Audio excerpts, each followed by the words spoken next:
Well, thanks, Tony, and it's a real pleasure to be here today. We both, I and my colleagues, have really enjoyed working with our counterparts at the Nature Cancer Institute over the last couple of years, trying to strengthen the relationship between our two institutions, and look forward to continuing those relationships. I'm shifting gears a little bit this afternoon, so you've been hearing about two cancers, brain and pancreas, that have pretty significant mortality rates. And we're going to talk a little bit today about cancers that we can do something about and how we can really make a difference if we actually deliver what we've already discovered. So 600, you might wonder what that number is all about. That's actually the number of individuals in the United States that are going to die today because we failed to deliver what we already know. They're going to die from cancer today because we failed to deliver to them what we already know makes a difference. I don't have any disclosures to make. So if you look at this graph, the American Cancer Society in 1995 set nationwide goals to reduce mortality rates from cancer by 50% by the year 2015. And if you look at cancer rates, and this is mortality rates, they were going up until 1991, which is the first time that we actually saw cancer death rates start to decline in the United States.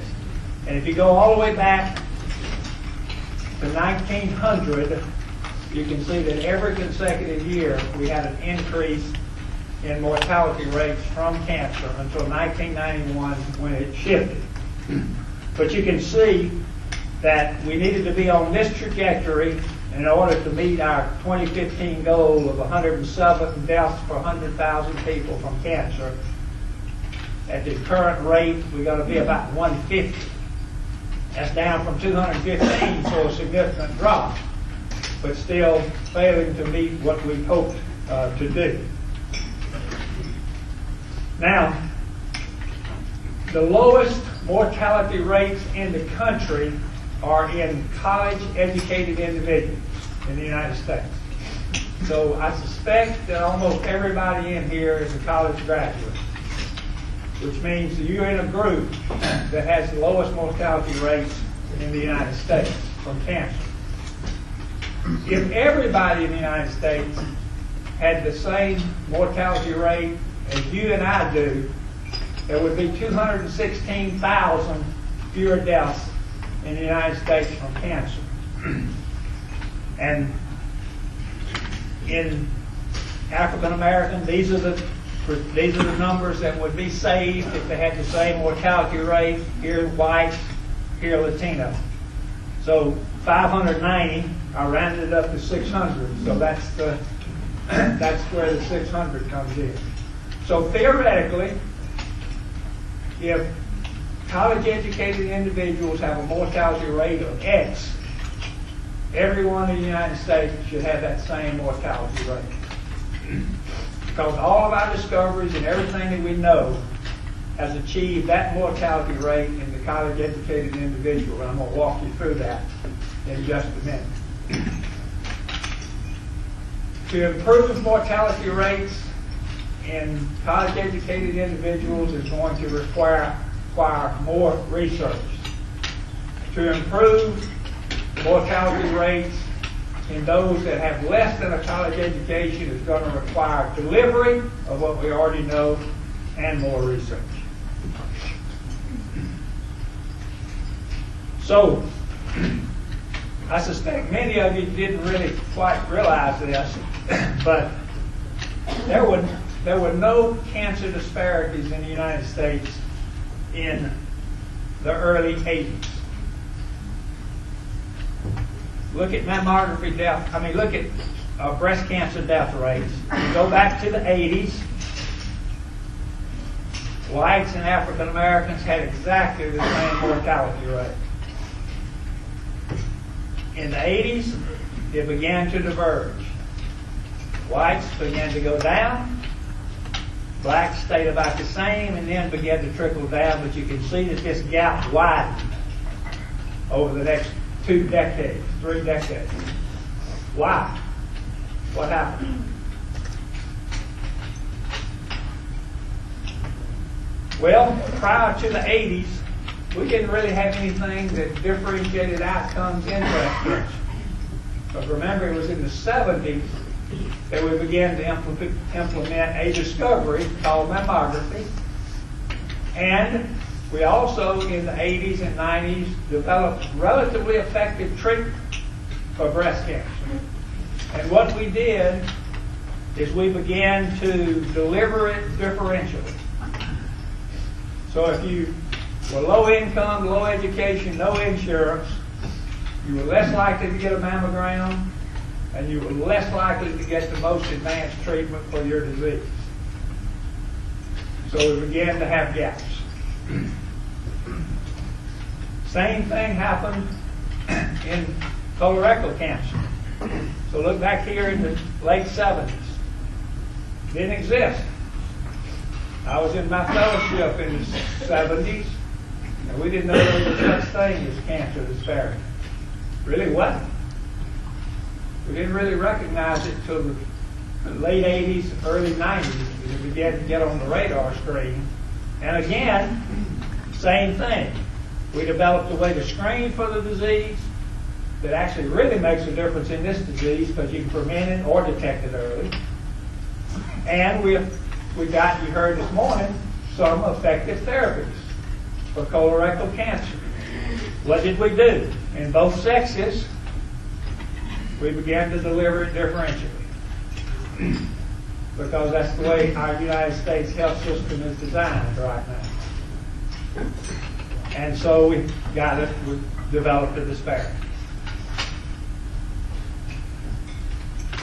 This is even worse in a way. So this is breast cancer survival by stages, by insurance status.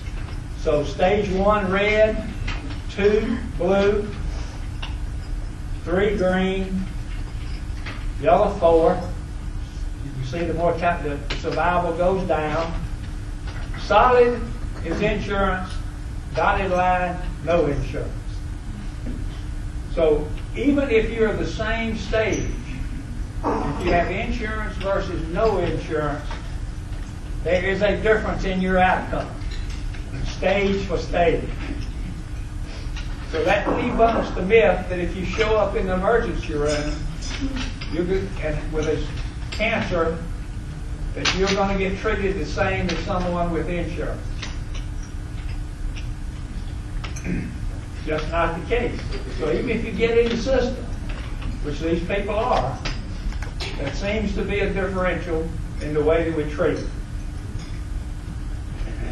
Same thing for colorectal cancer, except what's really sad is that if you have stage 1 breast cancer and no insurance, you do worse than if you have stage 2 colorectal cancer.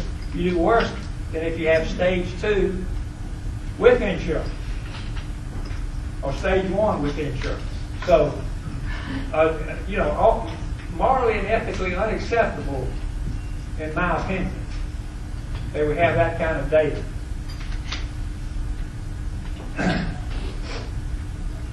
Guess who abuses tobacco? It's not you and I. Here our rates in the single digits. I'm hoping nobody in this room knows. And I would almost make a bet that nobody does unless it's one of the drug detail people. But I don't think any of the healthcare deliverers in here are smoking. I don't see very few.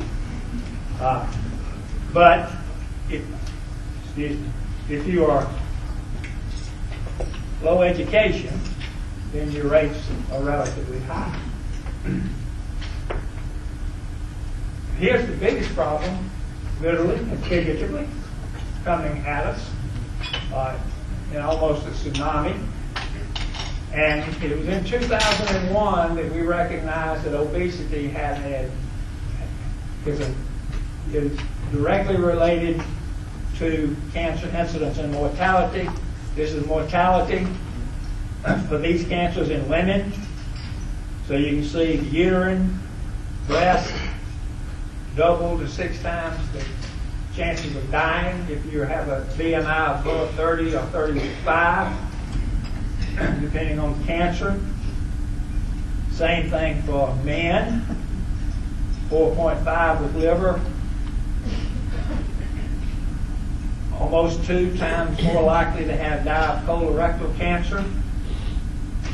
And look at this. This will drop a public health person to their knees. So, in 1970, I was a first-year resident. 15% of adults were obese. That's tripled, almost tripled, to 35. But this is the saddest of all. 4% of 6 to 11-year-olds were obese. It's gone up 5-fold in 40 years to 20%. And guess what? If you're obese as a child, your chances of being obese as an adult are considerable. So a major, major public health problem for a developed country like us.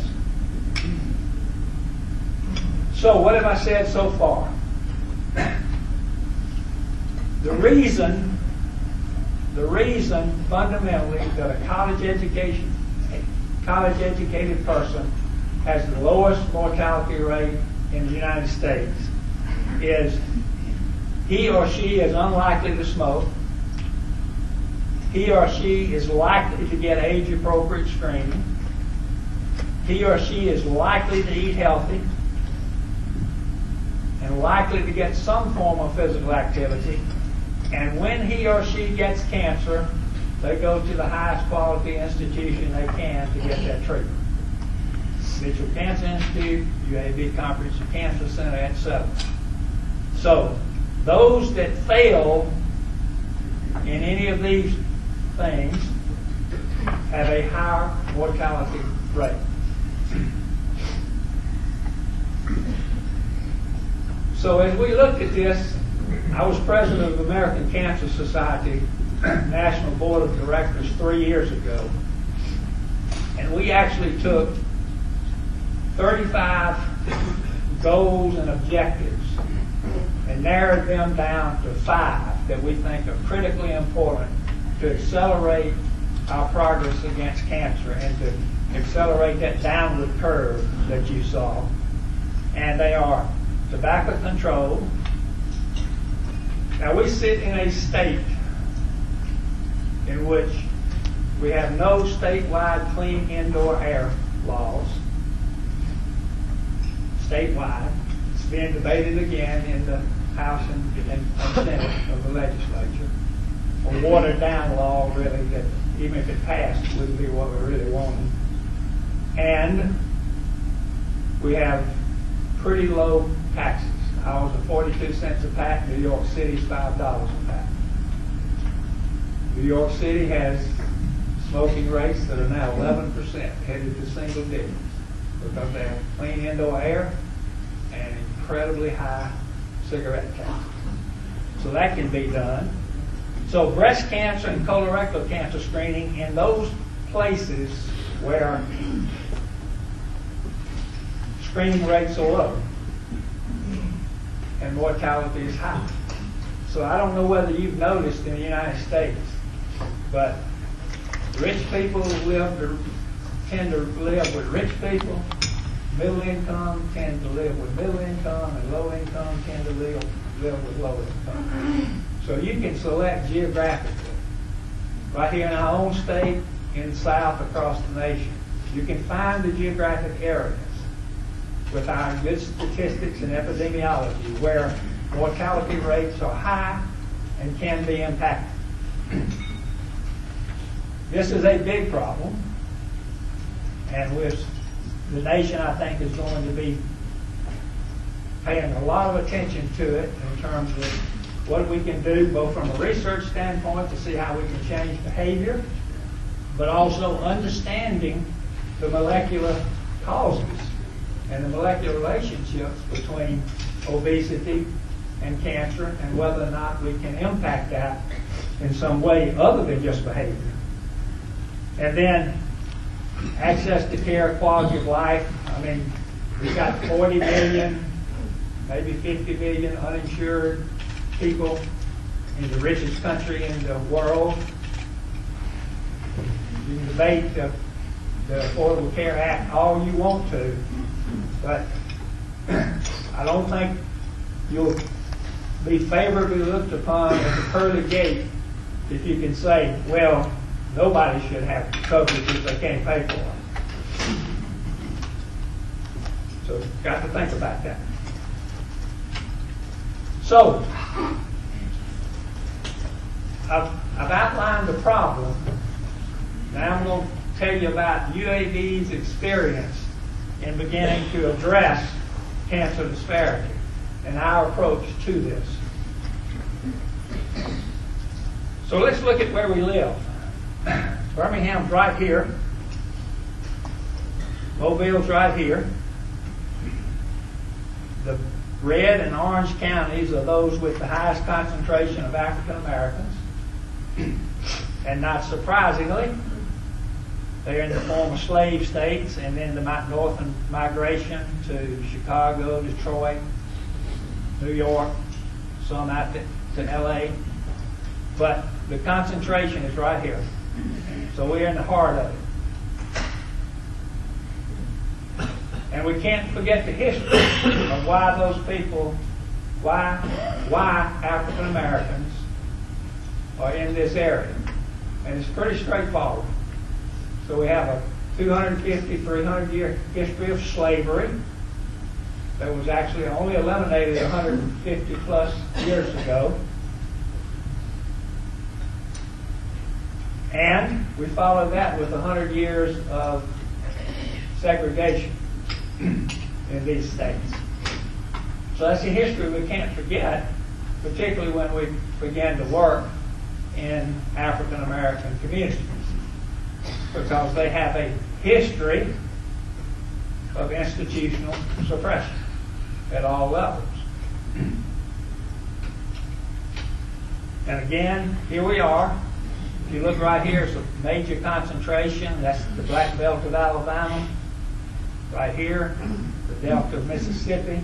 I'm pointing that out because these are areas where we've worked. And look at what it makes you think the Mississippi River and its tributaries have something to do with mortality, because the Mississippi River is coming right down through the middle of that.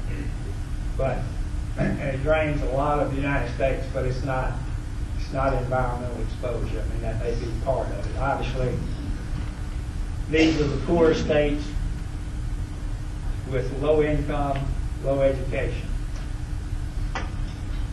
And we're right in the middle of it. So that's the highest mortality rate. So we focused actually intentionally. It was 1993 actually when the UAB Comprehensive Cancer Center Prevention and Control Program decided that we would focus on cancer disparities. We did it for two reasons. One, we were the only comprehensive cancer center in the 6-state region from South Carolina over to Arkansas. Two, we knew we had large African American populations that were suffering disproportionately. Three, it was a moral and ethical obligation, we thought, to address the problem in our region as the only cancer center, only comprehensive NCI designated comprehensive cancer center in the region. And four, it was an opportunity. It was an opportunity to distinguish ourselves from other cancer centers in the country. So 4 reasons we think in retrospect it was a good idea. So those are the counties we concentrated in. And you can see the demographics of those counties. 60% African, is Delta, Mississippi, Black Belt of Alabama, 60%, 30% poverty, low per capita income, very rural. And Mississippi Delta, in many ways, is way behind the Black Belt of Alabama in both housing and to some extent race relations. And it almost looks like a third world country in parts. I mean, that's not a lot different than what you might see in Central America. So one of our first projects was the Deep South Network for Cancer Control. And we decided that we would use the community health advisor model, which recruits and trains men and women from the community who look like people in the community, live in the community, to actually make a difference in the community. And so this was sort of the theory behind our program. We actually originally trained over 800 volunteers and have relationships with 250 local community partners in the two communities. Paid a county coordinator and a regional coordinator to administer the program. So it's not particularly complicated. They get 16 hours of training around cancer education, some leadership skills. We have a graduation ceremony. That's one of them right there. And then we meet with these groups in the counties on a monthly basis. And that's some of them at work in the community. Our target cancers initially were breast and cervix. We chose breast and cervix because Alabama has the breast and cervical cancer early detection program. It's had it since 1995. And that program provides mammography free to any woman between the ages of 50 and 64, not eligible for Medicare, who does not have insurance and is within 200% of poverty. So that program's been in existence for a good while.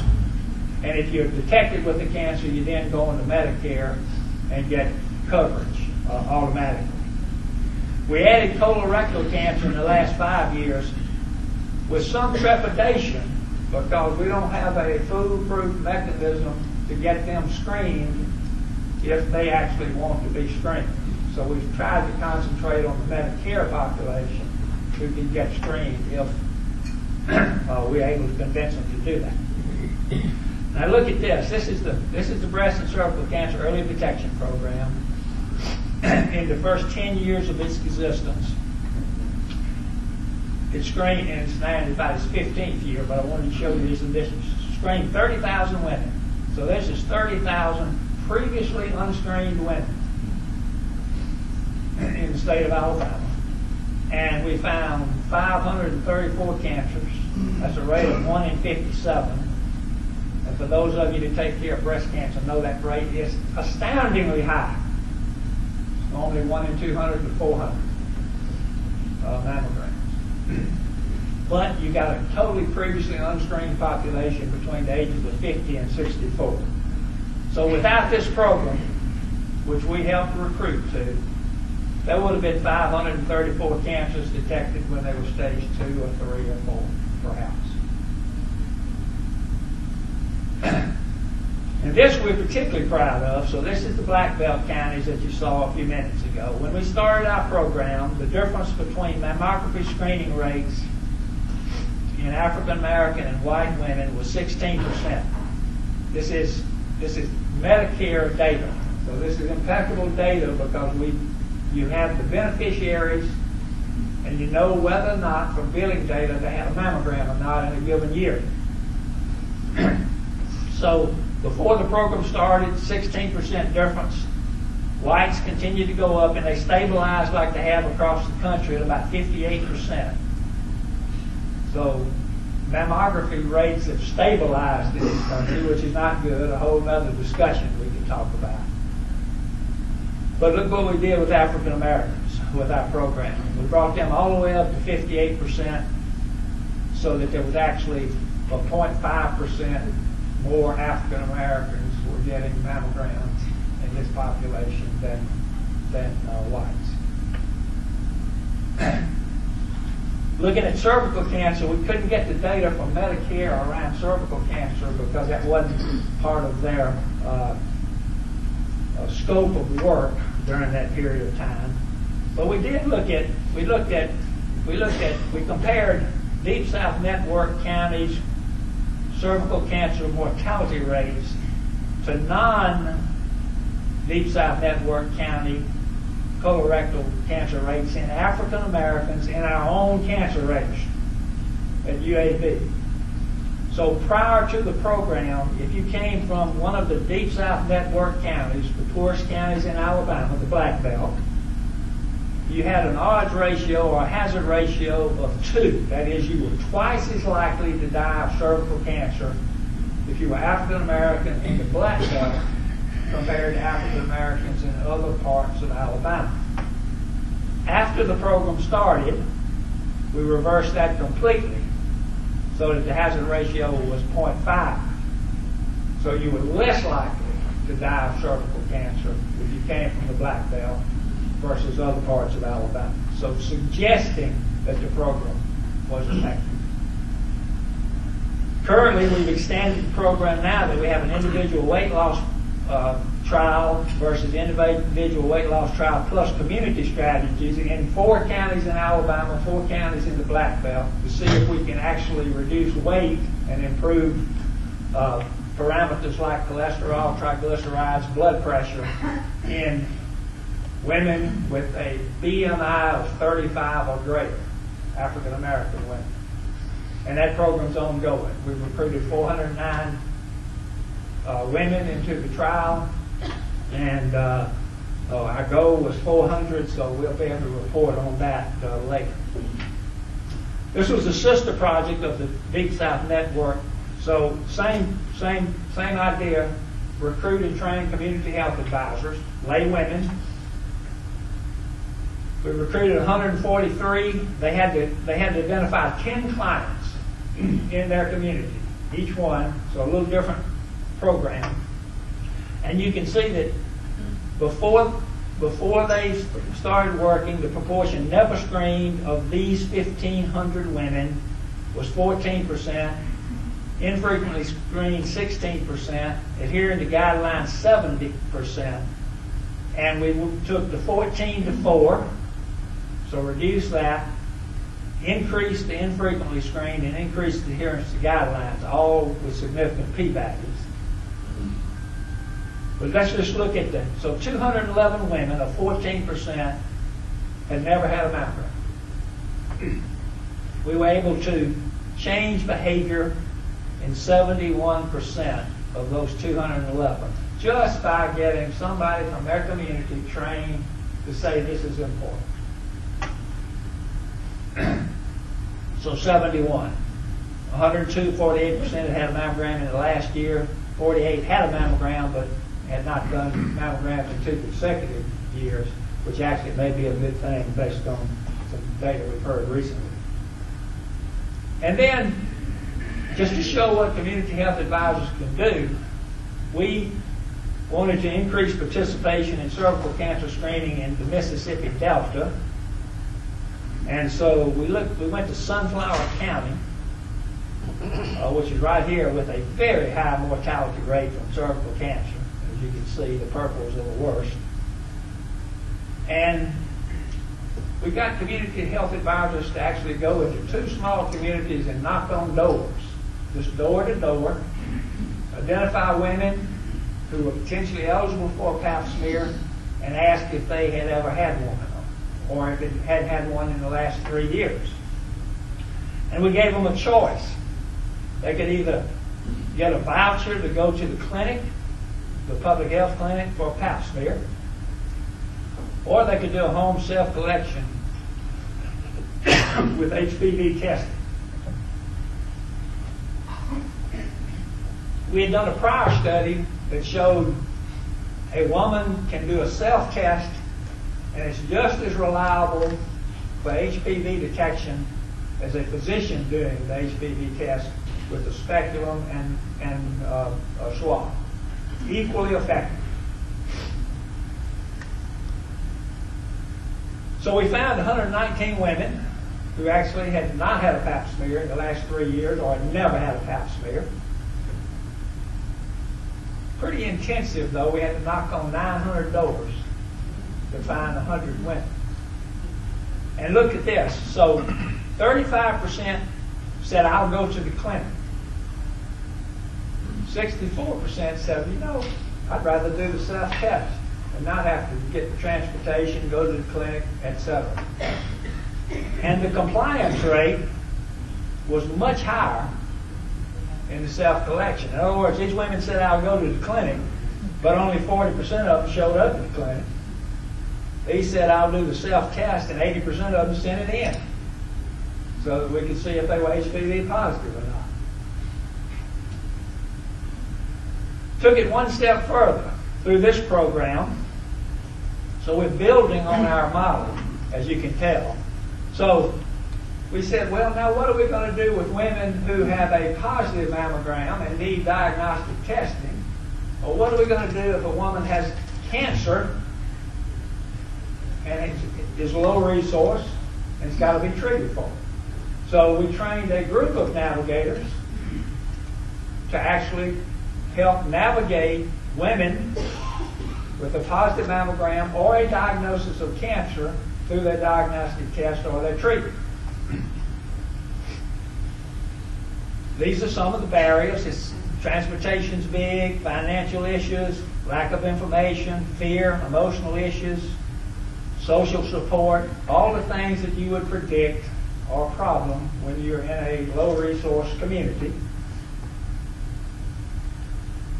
But overall, we were able to get, out of 1,384 scheduled appointments for either diagnostic test or treatment and follow-up, we got a compliance of 92.9%.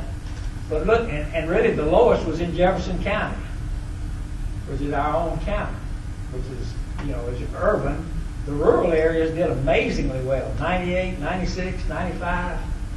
I think perhaps the navigators have a little closer relationship in the rural communities, but we're not sure why. But significant compliance in a low-resource group. Took it one step further. We had a grant with Morehouse School of Medicine and Tuskegee University, and we decided that we would train women, African American women, to help patients that were potentially African American patients in this case, who were potentially eligible for clinical trials, to help them understand what a clinical trial was, what the pros and cons of participation in the trial were, and if they were interested, overcome the barriers to participation. And if you look back to 2005, when we put in our Cancer Core Support Grant, 20% of women, men and women coming to our clinic or our institution were African American. But we were putting only 11% of patients on clinical trials were African American. So we were not accruing in proportion to the percentage of patients that we had coming to our center. We put in the Navigator program. They're the navigators, those four delightful ladies who are excellent. And look what happened. In 5 years, we took 11% to 22.7%, which is actually higher than the proportion of cancer cases that we have in the institution. So that's what we like to see. You want everything to be proportional to the population that you serve. So what have I said so far? We know that we can train lay people to promote awareness, change behavior around screening, and possibly healthy eating and physical activity. We're waiting on that result. We know we can effectively assist compliance with diagnostic and treatment recommendations, and we know that we can increase minority participation in clinical trials. with a non-professional healthcare delivery force. So we had the opportunity about 2 years ago to apply for a Centers for Medicare and Medicaid Services grant that had the goal of promoting better health care at lower cost. So what we did is we said, well, we have two opportunities here. One is we already know that we can use lay navigators in prevention and early detection. We know that we can use them in active treatment. Would they be beneficial in the survivorship phase of cancer care? And would they be helpful at the end of life? We know that active treatment costs a lot of money, and we know that end of life costs a lot of money, and maybe even more than active treatment, the way it's delivered in the United States these days. So we said, let's train navigators, non-nurse obviously, to work across the entire continuum. When we looked at the literature, there was very little about survivorship in lay navigators and zero about lay navigators in end-of-life care. So the second point is that we had already started a UAB Health Systems Community Cancer Network in 11 institutions across the Southeast.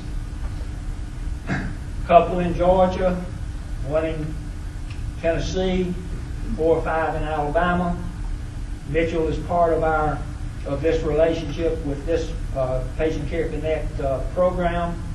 Singing River, a couple of hospitals in the Panhandle of Florida.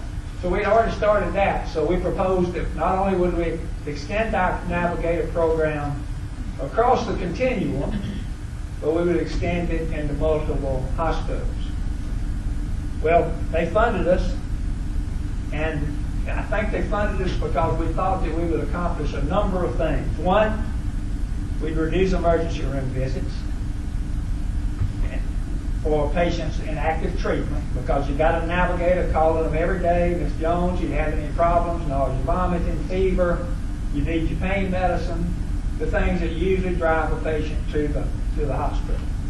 If we can keep them out of the emergency room, we can keep them out of the hospital. We can keep them out of the hospital, we can keep them out of the ICU. So we estimated about a 9% reduction in all of those activities across the entire 11 sites. We thought that we could also encourage earlier adoption of hospice, and estimated we could get patients in the hospice 2 weeks earlier than traditionally, and that we could avoid chemotherapy in the last 2 weeks of life, and that all of this would provide a higher quality of life for the patients and families that we were serving. So they gave us $15 million to do this. We've already trained, and our navigation teams are up at work. There's about 45 new positions created with this. So I know that the Obama administration was interested in stimulating the economy. So this program came out of the Affordable Care Act, actually. So that's part of his reason for doing this. But we estimate that we can save $50 million. That will accrue to Medicare, by the way, and will not go into the pockets of the physicians in the hospitals that are currently taking care of these patients. But we'll come back to that in just a minute. So we're now actually up to 2,800 patients that we've navigated. They get a distress thermometer, and you can see that the most common thing that they complain of is pain, then fatigue, balance, walking difficulties, anxiety, transportation issues, information about the treatment, and on down the list. But we use the distress thermometer to determine how intensive the navigator is going to be in taking care of them. If they have a low score, then they don't need much help. The higher the score, the more help they need. You can see that most of the contacts are actually by telephone and person to person. That's a telephone 10, 15-minute conversation. So a lot of contacts. But you can think of these navigators as extensions of the physician office.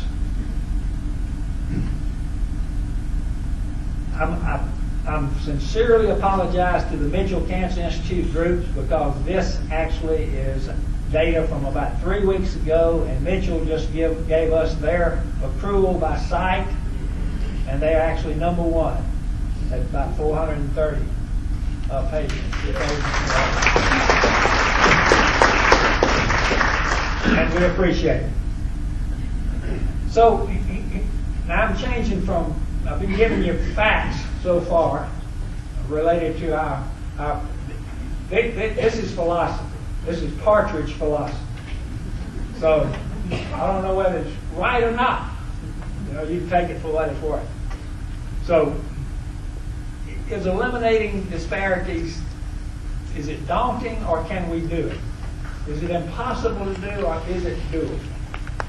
Okay, well the technical advances that have to be delivered are not complex here. So tobacco control in many ways is the easiest. I mean, tomorrow, President Obama could sign an executive order that put the federal tax at $5 and made a nationwide Clean Indoor Air Act that meant you had to smoke at home or in your car and nowhere else. And we would drive tobacco rates to single digits in 2 years. 2 years. It becomes too expensive and too inconvenient. Big difference. These things, age-appropriate screening, really requires a change in behavior once every 2 to 10 years, depending on the screen. That's a little tougher. We hadn't figured this one out yet. I think we will. I think, at some point, whether it's a decade from now, you'll see this switch, just like we did with cigarettes. Remember, it was impolite to be in public company and not offer the person next to you a cigarette. That was the standard 50 years ago. Now, of course, the cigarette smokers are stuck in that little cage in the airport behind the glass. So it's totally switched. I think we'll see that happen socially with physical activity and diet. Populations at risk. I mean, we've been working with populations at risk. We've been geographically focused. And that's the same all over the country. So we know where they are. We know where the problems are. You don't have to do a mammography or total rectal screening program or talk about tobacco control in Mountain Brook, Alabama, or let's say Mobile, Spring Hill. What's the wealthy section? Spring Hill? Don't need it. They got it. They understand it. Let's work where we need to work. This will help. And I think that horse is out of the barn, folks. I mean, I know we're Southern Republican doctors in here, but it ain't coming back. It ain't gonna happen. That horse is out of the barn. We are gonna figure out a way to do this. We got to figure out a way to do it better. That's where I think the lay navigators may come in. And we found that the communities that most at risk are actually eager to engage. 800 community health advisors, actually 1,100 count the sister program, 251 partners, traditionally rural, underserved, inner city population. Philosophy again, so don't get this confused with facts. And this is my age-appropriate screening. Pretty easy, really, when you think about it. But why is 40% of women in the United States still fail to get a mammogram, even though they have Medicare? Only 50% of adults 50 and older get annual colorectal cancer screening, when we know for sure that makes a difference, both in prevention and early detection. This one drives me nuts. I mean, come on. How can we possibly keep doing what we're doing as a nation with this that causes more deaths than any single thing that we do? Cardiovascular and cancer. It's just stupid. We've got to get high quality treatment of all. Everybody's got to have access to care somehow or another. And this is the difficult for me. It's going to take some work and some thought, probably some policy. We may have to outlaw a triple decker. You know, if you want 3 hamburgers, get 3 hamburgers. But don't offer them a damn triple decker. It's crazy. We've gone crazy. So what are the keys to success? We've been working for 2.5 decades in a population that has every reason in the world to distrust us, to think that we're going to use our power to dominate them. And we've shown that, the keys to success is you got to go in there and you've got to create trust. That takes time. That doesn't occur on day one. It takes work. We have to eliminate the preconceived bias that we have about cultures that are different from ours, people that are different from ours. And it's got to go both directions. And you definitely have to share your resources and the power that one has. So, thank you very much for hearing all of this.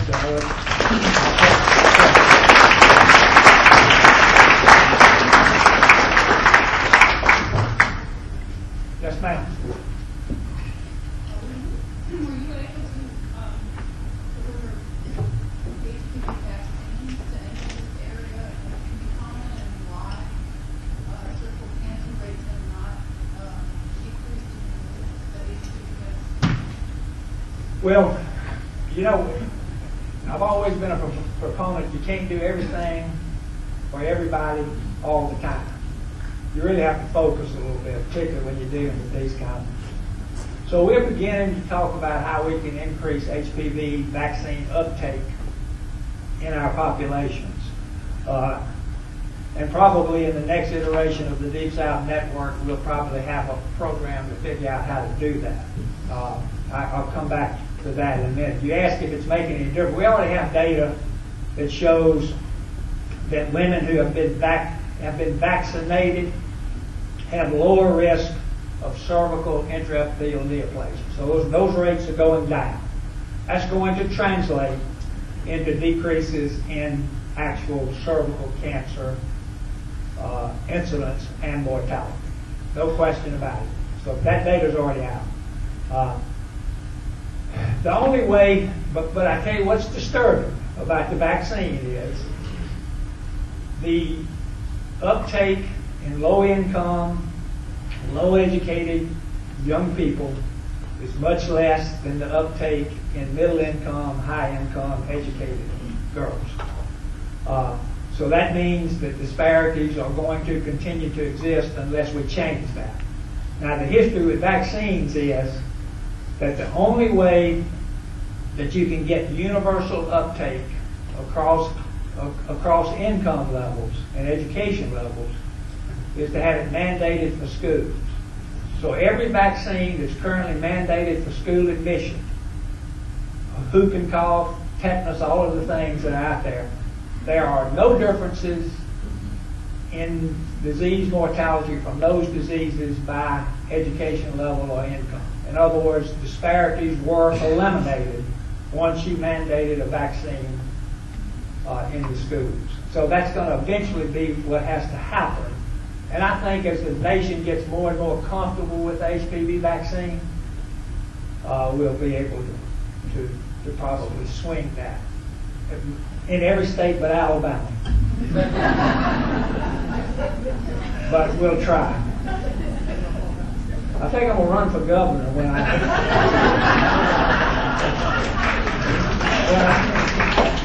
I step down as cancer center director. A lot to do. And it's really amazing. You know, the politicians come to me all the time and say, what can we do to help the cancer center? Well, you know, I'd like to say, give me $50 million a year. But in fact, they can do more to reduce the cancer mortality rate in this state than I can working 50 years. Because a lot of it's policy. Access to care, tobacco control, age-appropriate screening, outlawing the triple-decker. Other questions? Well, this has been fun. Thank you very much.